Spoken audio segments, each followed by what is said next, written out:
علیکم دوستوں، امید کرتا ہوں آپ سب خیریت سے ہوں گے اور میں آپ کو اپنے چینل اے آئی اسلامک ورلڈ میں خوش آمدید کہتا ہوں اور نئے آنے والے ویور سے درخواست ہے کہ وہ ہمارے چینل کو سبسکرائب ضرور کر لیں۔ یہ ہماری ویڈیو کا ٹاپک ہے یاجوج ماجوج۔ یاجوج ماجوج کا ذکر قرآن اور حدیث میں آیا ہے اور ان کا قصہ مسلمانوں کے ایمان کا ایک حصہ ہے۔ یہ دو گروہ ہیں جو قیامت کے قریب دنیا میں فساد پھیلائیں گے۔ یاجوج و ماجوج کا واقعہ قرآن مجید میں سورہ کاف اور سورہ انبیاء میں ذکر کیا گیا ہے۔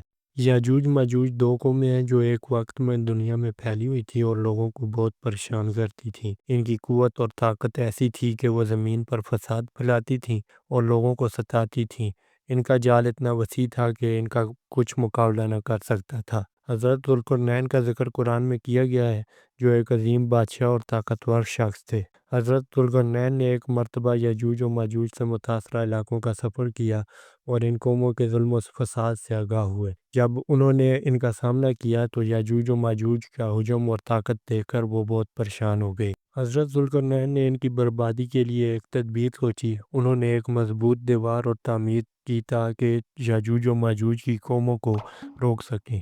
یہ دیوار لوہے اور پگھلے ہوئے تانبے سے بنائی گئی تھی، جو ان کے لیے ایک بہت بڑی رکاوٹ بن گئی۔ یاجوج و ماجوج اس دیوار کے پیچھے محصور ہو گئے اور اس دیوار کا کوئی راستہ نہیں تھا۔ حضرت ذوالقرنین کے بعد یاجوج و ماجوج اس دیوار میں محصور رہے، لیکن قیامت کے قریب جب وقت آئے گا اللہ تعالیٰ اس دیوار کو ختم کر دیں گے اور یاجوج و ماجوج آزاد ہو جائیں گے۔ ان کی طاقت اور ظلم دوبارہ دنیا میں پھیل جائے گا اور ایک بہت بڑی فتنے کی صورت اختیار کرے گا۔ احادیث میں یہ بھی ذکر آیا ہے کہ یاجوج و ماجوج کا خروج انسان کے لیے ایک بہت بڑی آزمائش ہوگی۔ وہ ہر طرف سے آ کر زمین پر فساد پھیلائیں گے اور ان کا مقابلہ کرنا انسانوں کے لیے انتہائی مشکل ہوگا، یہاں تک کہ زمین پر انسانوں کی تعداد بہت کم ہو جائے گی اور لوگ ان سے بچنے کی کوشش کریں گے۔